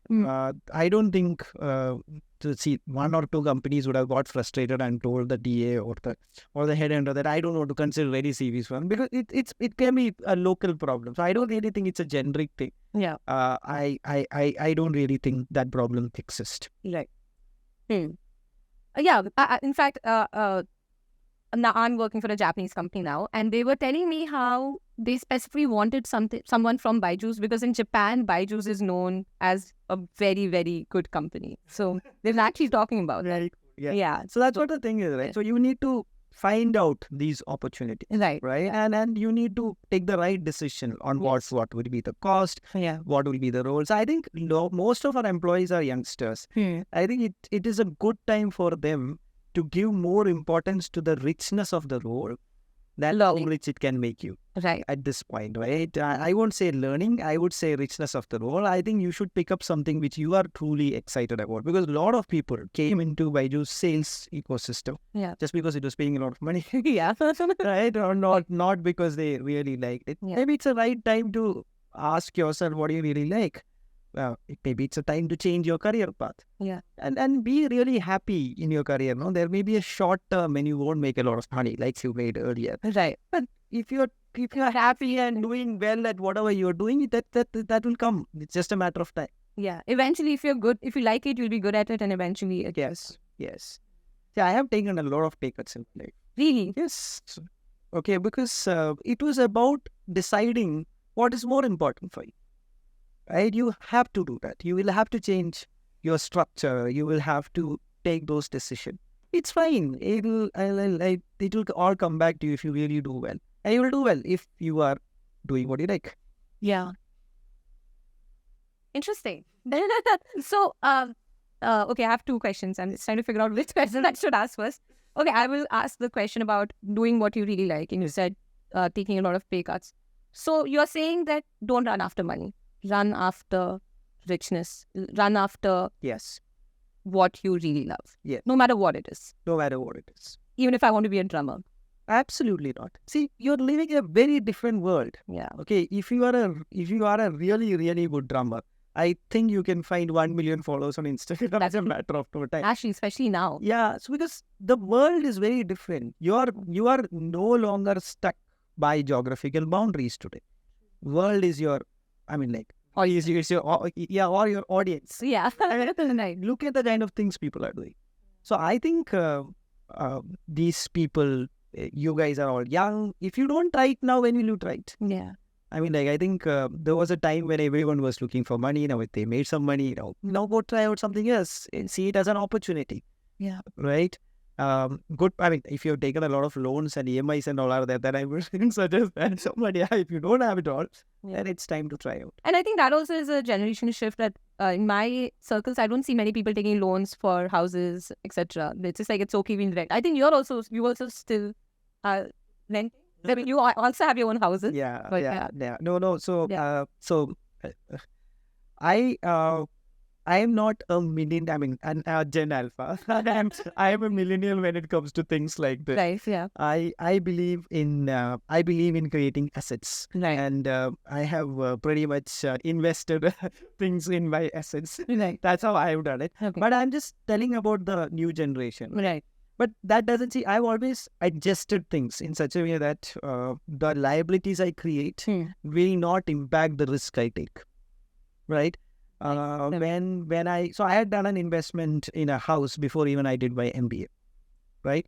But while doing for MBA, what I did was I found a tenant for the house. I was getting rental. So I negotiated with the bank and it made the EMI to the rental and then went to study. So, I mean, like, that's so. So my point is that I mean, people keep. If I see a lot of people who say that okay, I can't take risk in my life because I have a lot of liabilities. I think what is most important is planning. Plan it out. If you plan it out, then you can take risk. There's always ways to go around. There is always ways to go around. So I would say that this generation is smart. They can plan well. Maybe this is an opportunity for you to take risk. Don't take risk for the sake of doing it. If you're truly, truly passionate about it, do it the smart way. Yeah. Right? And 100% you'll be successful at what you're doing if you're doing it with all the interest in it. Yeah. Because you'll have all the energy. You'll not give up. Yeah, that's true. And there are just so many more avenues now for people to do. And the whole world is your audience. So I want to talk about that. This is a story I wanted to ask you. Byjus invested in Messi, in Indian cricket team. What did you think about that? See, Byjus did a lot of high-ticket marketing investment, right? Cricket jersey. Yeah. FIFA World Cup. ICC sponsorship. Yeah. Messi as the brand ambassador. Yeah. I think that audacity of the founder, right, of thinking that I will get represented on such properties, that's crazy. Yeah. Right? I don't think that every decision was right. And my personal view, right? Because I think finally I am a believer that you should only invest as much you can afford. Right. So I believe that you should be audacious, you should take risk, you should go for growth, but you should never forget your cost, right? So I don't subscribe to all those investment, but I think not ICC, the BCCI T-shirt, the cricket sponsor investment, right? I think that was a very shrewd investment, right? That was, again, stories and stories. Yeah. So this was Oppo who had bought this, right? And if you remember, right, few years ago, this was like, what, 2015, 16, 17, right? Anywhere you look at, you would have seen an Oppo and Vivo. Right. Okay, they've literally bought all that there in India, right? Yeah. So these guys are like competing. It's the same company, in fact. Yeah. Oppo, Vivo, and OnePlus. Right. And they were just competing to do this. So Vivo took IPL. Oppo took Indian cricket jersey. Right. But in 2 years, both of them realized that there is no more money to spend. So in fact, whatever they paid, right, they just wanted to get out of it for the last 2 years. So they were looking for someone who can buy that contract from them. So Byjus came at the right time. And we had like really, really negotiated a price. In fact, for the 2 years which we did there, a big part of the cost was taken care by Oppo. Really? So in my view, that was both from a display perspective or like the visibility perspective, the level where the brand has gone perspective, all of that, and ROI perspective. It was a great investment. And that's what I see. This is Byju was, or we were not the only people who got this. A lot of people got this opportunity. But you only took. But the speed at which the founder responded is why he got it. Right. And that's what it is, right? Yeah. I'm sure that an Airtel would have got it, everyone would have got it, but then there is a huge process, you know, to get a board approval, to get all these things. So, so there are a lot of good things which we took the right advantage of. Not.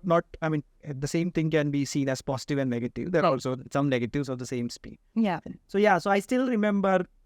I think I was in the US when I got the call on this, saying that there's this opportunity. By then, I think they were called by Byju also. Oh, so who called you? Oppo people called you? No. All this goes through agencies. Okay. So there will be agencies who, and it's all very confidential. Right. So only people who are well connected in the network will get the calls. Right. So and I still remember. So he asked me, "What do you think?" Then I said, "See, it's a very tough answer to give." So I gave him a long winding answer that if this rate is he said, yes or no. Tell me, what do you think? Should we go for the sponsorship or not? Yeah. And then? No, I told him that I think we should do it.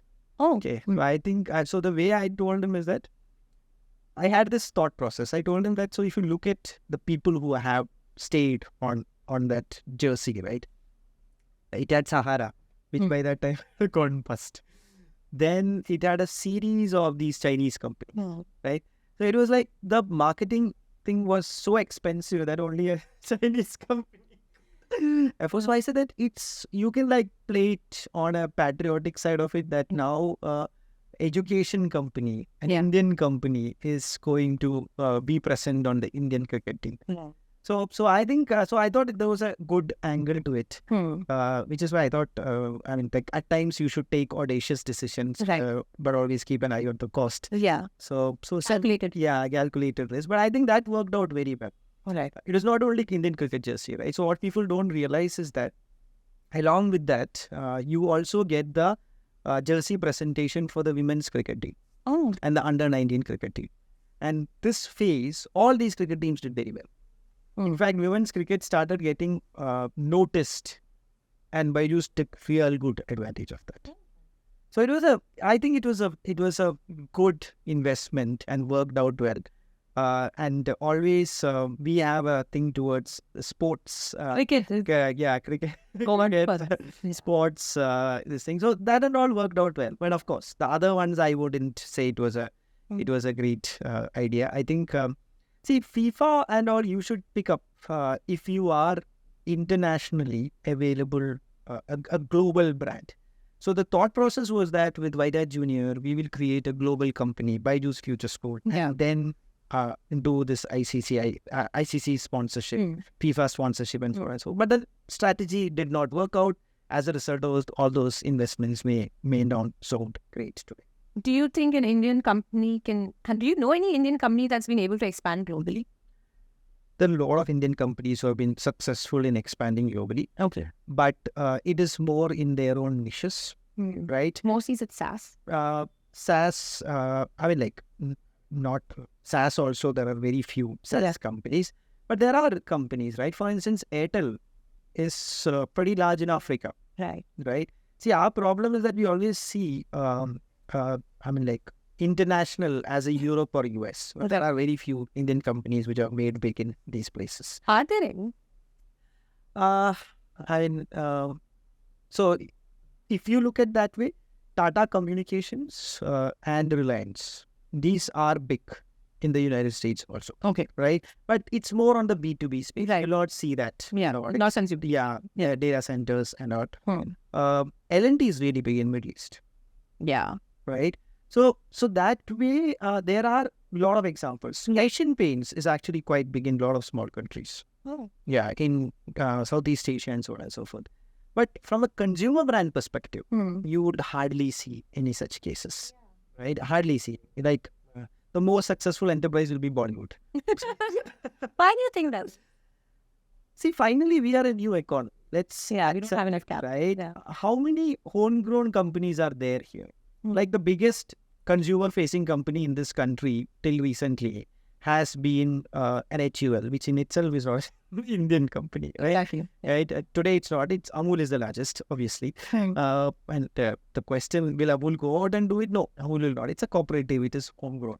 So I think the large Indian companies, right, slowly it will start going out. If tech works out very well, right? Over a period, Zomato or even your Zoho are showing potential to really go out and make it big. But all this will take time.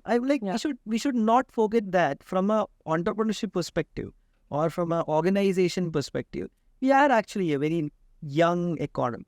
So we will take time to reach there, but we have the potential. So we will eventually get there. This is what I feel.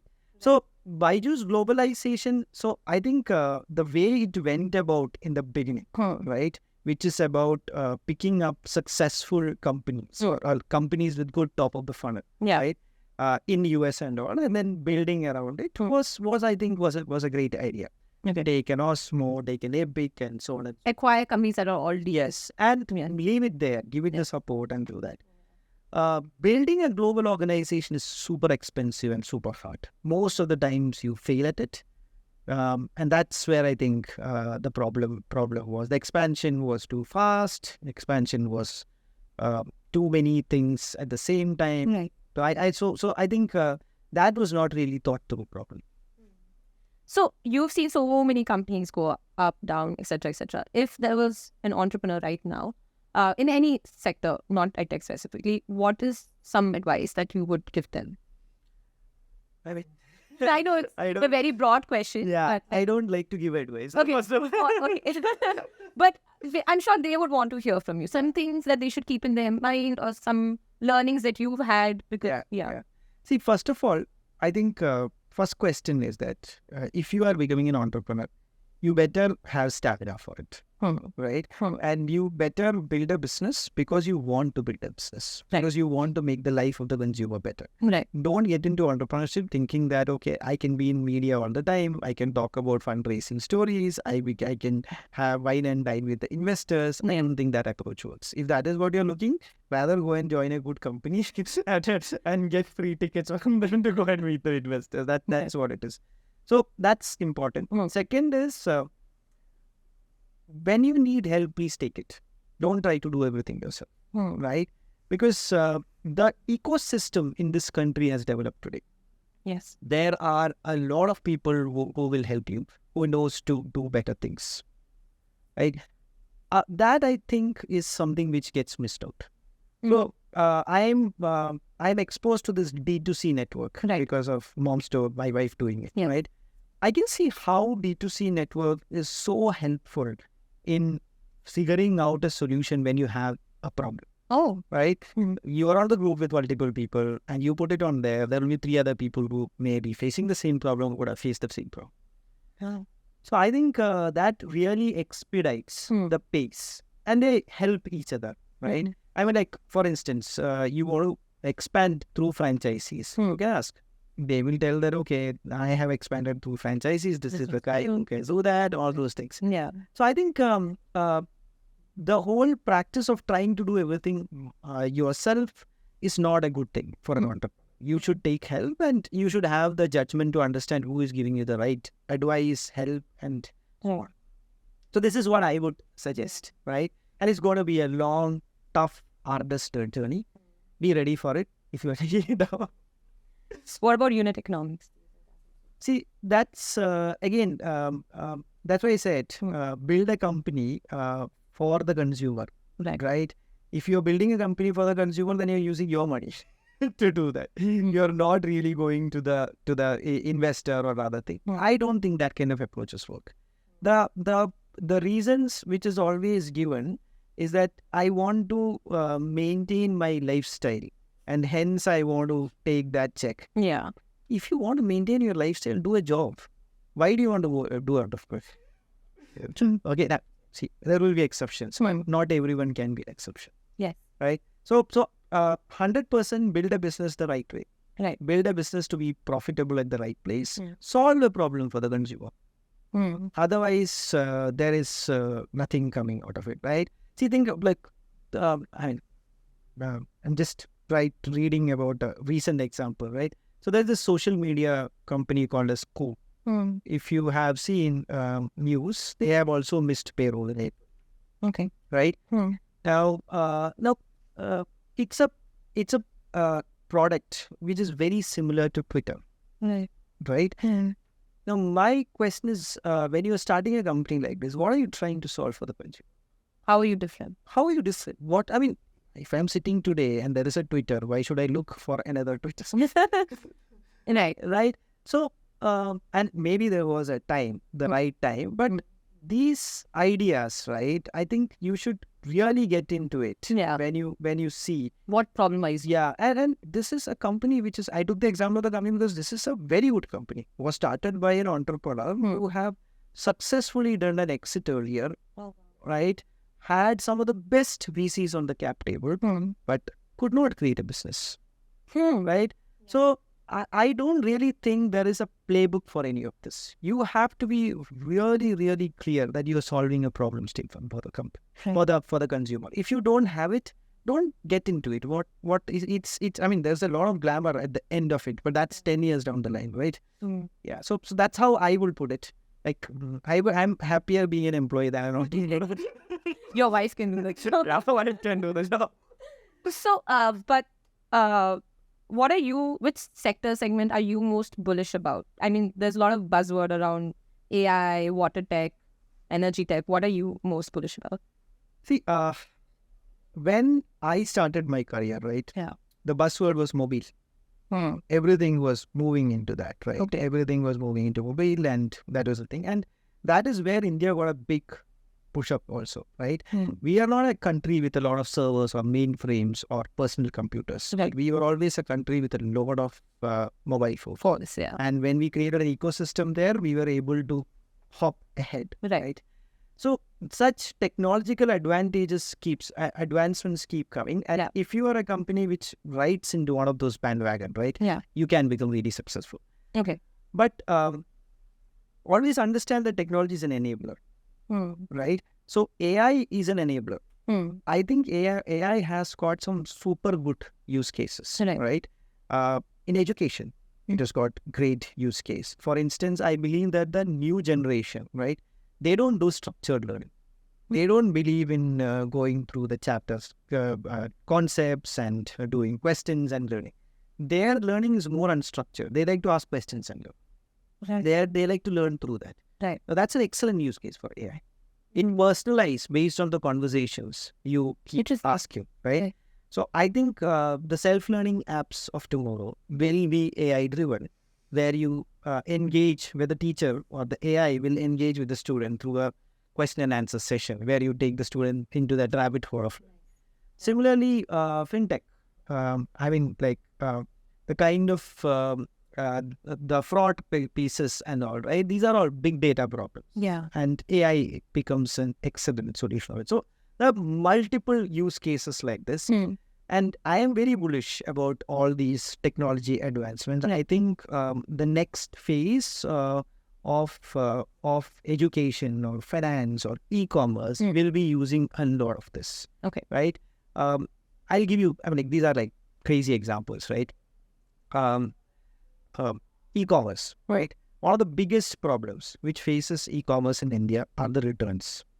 Right? We have always created e-commerce in India, looking at US. And US always had this no questions asked return policy in retail also. Right. That was replicated in e-commerce. Yeah. Which Indian retail organization, shop has got no return policy. Right. Because if you have a no return policy, that shop will close down in next 1 week. That is how this consumer is, right? Right. No, but there's also a consumer who doesn't take advantage of it. So question is that, can you figure out the consumer? Can you have a CIBIL-like rating for the consumer? Right. On whom you can give a return option and whom you cannot return. This is a big data. Interesting. Okay, these are all AI problems. Byjus at that point built a big business because of our content capability. Right. To create a content library like Byjus today, right? You have to spend 1,000 crores. Right. Right? Yeah. If you do it the Byjus way. Yeah. But you don't need to do the Byjus way. You can generate videos with a prompt today. Exactly. Right? Sora, yeah. That's what, right? Yeah. So multiple things. Sora is just one example. Right. And it keeps on improving. Right. So the fundamental thing is that the tomorrow's jobs are going to be very different. A lot of jobs which we think are jobs today will be taken over by. And this is a natural process. When computerization happened in India, right, the leftist parties were very much against it, saying that it will take away all our jobs. What happened? It just pushed the people to become upskilled. Right. The economy actually grew. Yeah, jobs changed. People became more upskilled. Yes. Right? And today's leftist politicians also can't survive without a laptop. Right? Yeah. The point I'm trying to say is that this is the natural process of technology improving human life. And that's what it is. But in this fast changing world, you can only survive if you upskill yourself. So you have to be on top of the technology. and if you find the right vehicle, you create a company on that. Right. Right? That's what it is. So you don't think there'll be riots eventually where there'll be such a big rich and poor divide because of AI? Because recently someone said how they think in the next 5 years there'll be a billionaire who will be like a one-person company. So do you think that will cause a big divide in the rich and poor and there'll be riots? See, the divide is anyway happening. That is eventual process. And what happens, natural process is that once the divide becomes impossible, right, there is a natural way of correction, right?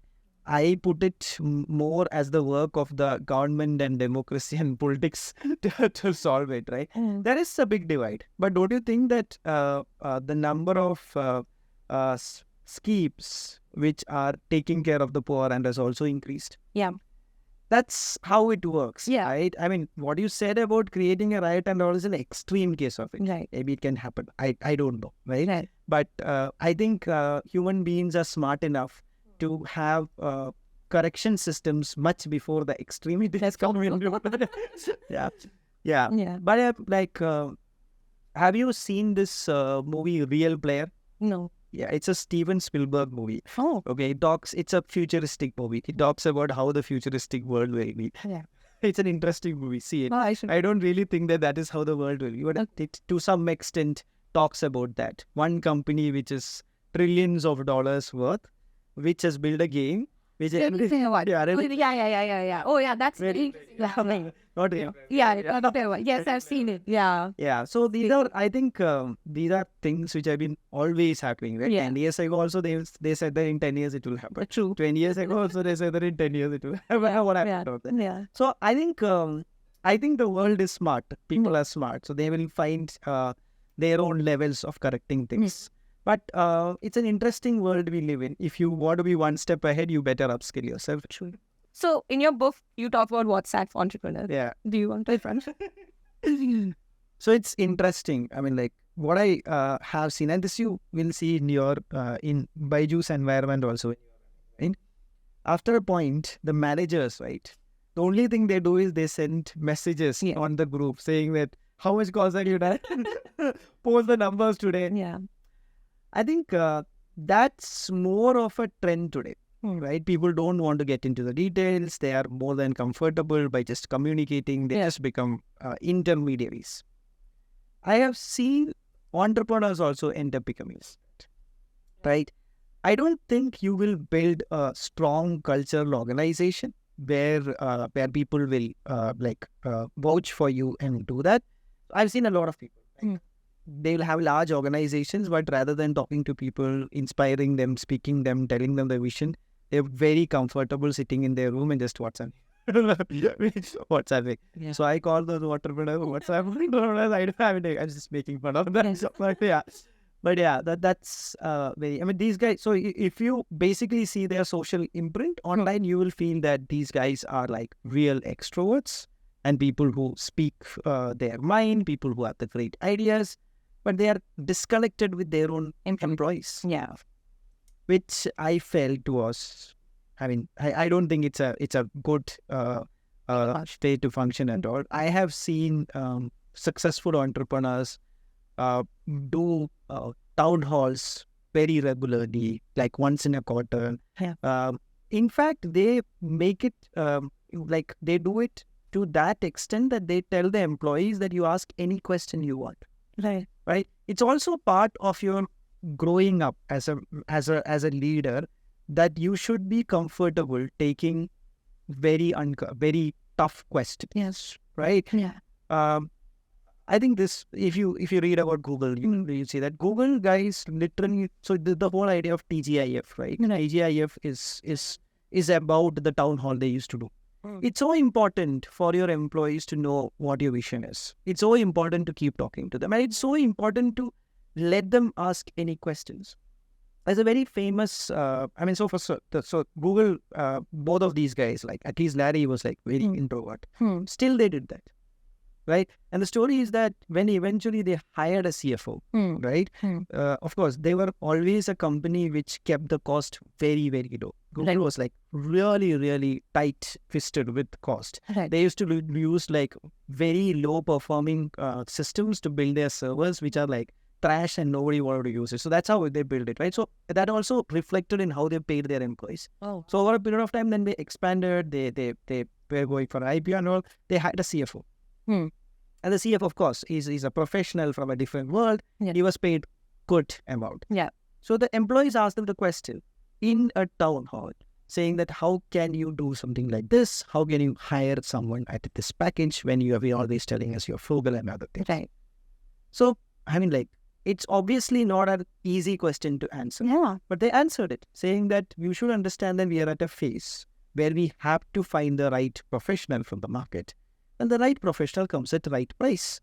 Right? In the larger scheme of things, if you are able to do a good IPO through this, you should all understand that you will all be rewarded.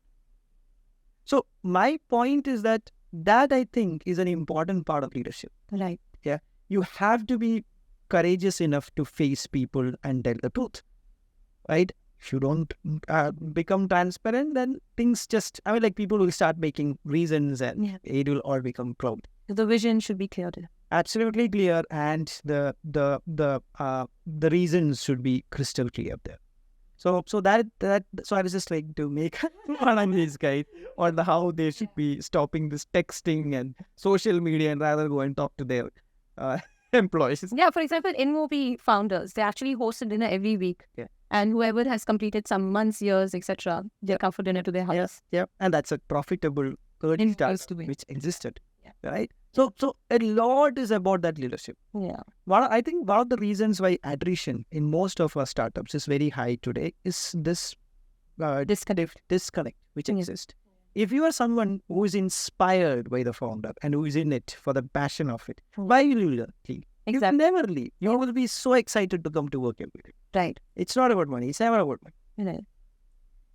Okay, final question. How are you managing to stay so calm? You've seen such a roller coaster. How have you stayed so calm and laughing and happy? Also, I asked people that I'm going to interview you, and everyone asked me to ask you, did you make money out of this? Are you a billionaire now? Yeah, that's a nice question. And calm. See, I think the jobs are stressful. Yeah. Right. And there are things. If you let it impact your health and your mental being, then you have lost the battle. Right. Okay, you can't do anything about it because if you want to solve a complex problem, the first thing you need is a calm mind. Right. So this is something you have to train yourself. Right. And I don't let these things get to me. Sometimes people say that, you're taking it lightly. I'm not taking it lightly. I am giving it the due importance, but that doesn't mean that I will let the stress impact me. It doesn't help anyone. Yeah. In fact, it clouds my judgment. Right?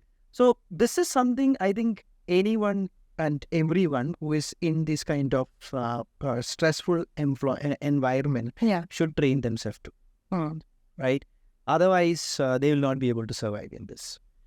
Now, the second question on the money you think. See, obviously, I'm paid salary. Yeah. I've made salary. But if the question is about the stock, ESOPs and all, no, I have not paid money. And I can openly and frankly say I don't have any qualms in saying that. And see, the thing is that I don't know. There are very, very few individuals representing very, very few companies in this country who would have actually made money through stock ESOPs. Really? Yes, it's not in the culture of this organization to reward the employee, culture of this country to reward the employees with an auto stock option. It was something which was never part of it. This is something which is very American. Yeah. Right. If you ask me, the first company to have changed the game is Inforce. Inforce was the company which really create a lot of millionaires for that matter, right? And the other IT companies also did. But even the best of the groups, right? Somebody like Tata's or Birla, they don't be. So this is not something which is culturally in this country itself. It is the startup ecosystem which took most of the ideas from US, which did that. But in startup ecosystem also, how many companies have actually created huge wealth? Right. There is a Flipkart, there is a PhonePe, there is a Zomato. Which else? What else is there? I can't think of it either. That is what it is. Yeah. That's precisely what it is. So this is. I don't think we should be unhappy or we should be bothered that I did not make money about it. Yeah. This is. This is a. What do you say? This is I would say it's a live-in fund, right? And if you have done an incredible job and you have created an organization which will remain for next 100 years, yes, then you deserve it. Right. I don't see we have done things like this, right? Yeah. So it's okay. You have worked very hard. You got paid for it. Yeah. You have done something good. You got rewarded for it. Yeah. So you should see it. Yeah, absolutely. I mean, we did get paid salary. Yeah. Everyone got paid salary. Yeah. So That's how you should see it. And Yeah. like that, otherwise you'll be perpetually unhappy. yeah. And who is getting impacted? You are only getting impacted. Share your soda, boy. So I think about that. Yeah. Exactly. Yeah. So I meant from your side though. People were like asking to show the bank balance. Yeah, I definitely will not show my That's what I have not had any ESOP money is what I can say. Okay, my final question to you. So what's next on your plate? So again, I'm also figuring things out. Right. I told you, right? I am very clear that there's a new wave of companies which will be super successful in the next round. I think the education system in our country, both in higher ed and in K-12, will become much more diversified. So I have been basically looking out for these startups. Right. And some of them I've been working with them also. Right. So last 1 year, I've been working closely with some founders, with some companies where I see potential, telling them how to do the growth at the right price, to be put in like that, right? Cost is So look at cost, look at investment the right way. What is the right time to do marketing investment? How should you do marketing investment? How should the product investment be? When should you bring in tech? What tech should be outsourced? What should be insourced? Governance practices, such an important thing, right? So a lot of these things, strategy, international strategy, should I be setting up an office outside? Should I be setting up online, offline? How do I build? So I've been working very closely with these people. I call it as more like a co-founding partner, right? So in fact, last 1 year, 3 of these companies which I've been supporting have grown by 100%. And they're all profitable. Oh, please tell me next company you're working for so that I can invest some money in that. Yeah, so my aim is to ensure that these entrepreneurs don't make the same mistakes we made. Yeah. So that the next wave of startups or in this country will remain sustainable. Wow. So this is how I'm thinking about it. So are you open to that if someone wants to reach out to you? Yes, absolutely. So there are a lot of people who reach out. So yeah, first of all, I also think that when I getting into this, right, there should be good level of synergy. So I look at the founder synergy. I look at the potential of the company. So I have a way of also selecting them. Yeah. Otherwise, it will not work out. Yeah. Yeah. So all those things I'm doing. So let us see where it goes. You're like a mini cohort where you have like a bunch of companies that you're advising. Like, So that's been for last 1 year. So now I will see if I can take up more and see where to go forward. amazing. Wow, you answered so many of my questions candidly. I know this was a long conversation, but you were so honest. I learned so many things. I think this was like a mini masterclass also on marketing, on how a company should function. It was great. Thank you so much for coming on and just being so nice and upfront about it. Thank you so much. I hope all your followers would have a good time thinking about it and will not troll us. Different things.